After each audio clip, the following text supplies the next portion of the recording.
ನಮಸ್ಕಾರ ಎಲ್ಲರಿಗೂ. ನಾನು ನಿಮ್ಮ ಪ್ರೀತಿಯ ರಾಯಚೂರು ಹುಡುಗಿ. ತಮಗೆಲ್ಲರಿಗೂ ಅಮ್ಮ ಅಡುಗೆ ಮನೆ ಯೂಟ್ಯೂಬ್ ಚಾನಲ್ಗೆ ಸ್ವಾಗತ ಸುಸ್ವಾಗತ. ಇವತ್ತಿನ ಸ್ಪೆಷಲ್ ರೆಸಿಪಿ ಏನಪ್ಪ ಅಂದರೆ ಟೇಸ್ಟಿಯಾಗಿರುವಂತಹ ಕಾರ್ನ್ ಮಸಾಲಾ ಚಾಟ್ನ ಯಾವ ರೀತಿ ಮಾಡೋದು ಅಂತ ನೋಡ್ಕೊಂಡು ಬರೋಣ. ಮೊದಲಿಗೆ ಈ ರೆಸಿಪಿನ ಮಾಡಲಿಕ್ಕೆ 3 ಮೆಕ್ಕೆಜೋಳನ ತೊಗೊತಾ ಇದ್ದೀನಿ. ಈ ಮೆಕ್ಕೆಜೋಳನ ಒಂದರಲ್ಲಿ 3 ಭಾಗಗಳನ್ನಾಗಿ ಕಟ್ ಮಾಡಿ ಅದನ್ನು ತುಂಬ ಚೆನ್ನಾಗಿ ಬೇಯಿಸ್ಕೋಬೇಕು. ಅದಾದಮೇಲೆ ನೋಡಿ ಈ ರೀತಿ ಕಟ್ ಮಾಡಿ ಎತ್ತಿಟ್ಕೊತಾ ಇದ್ದೀನಿ. ಹಾಗೆ ಸ್ವಲ್ಪ ದೇಸಿ ಗೀನ ತೊಗೋಬೇಕು. ಅದಾದಮೇಲೆ ಅರ್ಧ ನಿಂಬೆಹಣ್ಣು, ಹಾಗೆ 4 ರಿಂದ 5 ಎಸಳು ಬೆಳ್ಳುಳ್ಳಿನ ಈ ರೀತಿ ತುಂಬ ಚಿಕ್ಕದಾಗಿ ಕಟ್ ಮಾಡಿ ಎತ್ತಿಟ್ಕೋಬೇಕು.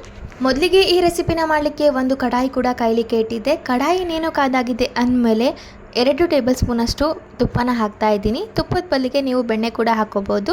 ತುಪ್ಪ ತುಂಬ ಚೆನ್ನಾಗಿ ಕಾದಾದಮೇಲೆ ಅದಕ್ಕೆ ಮುಂಚೆನೇ ಹೆಚ್ಚಿ ಇಟ್ಕೊಂಡಿರುವಂತಹ ಬೆಳ್ಳುಳ್ಳಿ ಎಸಳನ್ನು ಹಾಕ್ಕೊಂಡು ತುಂಬ ಚೆನ್ನಾಗಿ ಫ್ರೈ ಮಾಡ್ಕೋಬೇಕು.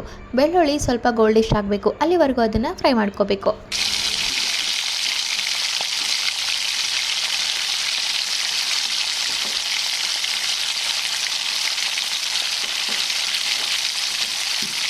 ನೋಡಿ ಆಲ್ರೆಡಿ ಬೆಳ್ಳುಳ್ಳಿ ಎಲ್ಲ ತುಂಬ ಚೆನ್ನಾಗಿ ಫ್ರೈ ಆಗಿದೆ. ಇದೇ ಹಂತದಲ್ಲಿ ಮುಂಚೆನೇ ಬೇಯಿಸಿ ಇಟ್ಕೊಂಡಿರುವಂತಹ ಕಾರ್ನ ಹಾಕ್ಕೊಂಡು ತುಂಬ ಚೆನ್ನಾಗಿ ಕಲಿಸ್ಕೋಬೇಕು.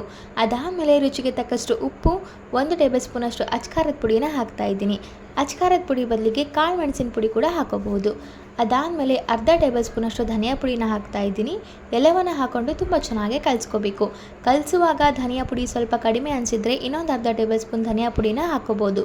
ಅಥವಾ ನೀವು ಇದೇ ಹಂತದಲ್ಲಿ ಚಾಟ್ ಮಸಾಲ ಕೂಡ ಹಾಕೋಬೋದು, ಅದು ಕೂಡ ಒಳ್ಳೆ ಟೇಸ್ಟ್ ಕೊಡುತ್ತೆ. ನೋಡಿ ಎಲ್ಲನೂ ಕಲಿಸಿದ ಆದಮೇಲೆ ಟೇಸ್ಟಿಯಾಗಿರುವಂತಹ ಕಾರ್ನ್ ಮಸಾಲ ಚಾಟ್ ತಿನ್ನಲಿಕ್ಕೆ ರೆಡಿಯಾಗಿರುತ್ತೆ. ಇದು ತುಂಬ ಅಂದರೆ ತುಂಬ ಹೆಲ್ದಿ ಚಾಟ್. ಡಯಟ್ ಮಾಡೋರು ಕೂಡ ಇದನ್ನು ತಿನ್ಬೋದು. ಯಾವುದೇ ಕಾರಣಕ್ಕೂ ಈ ರೆಸಿಪಿ ಮಾಡುವಾಗ ಬೆಳ್ಳುಳ್ಳಿನ ಮಾತ್ರ ಸ್ಕಿಪ್ ಮಾಡೋಕ್ಕೆ ಹೋಗಬೇಡಿ. ಏನಕ್ಕಂದರೆ ಈ ರೆಸಿಪಿಗೆ ಹೈಲೈಟ್ ಟೇಸ್ಟ್ ಕೊಡುವಂಥದ್ದು ಬೆಳ್ಳುಳ್ಳಿನೇ.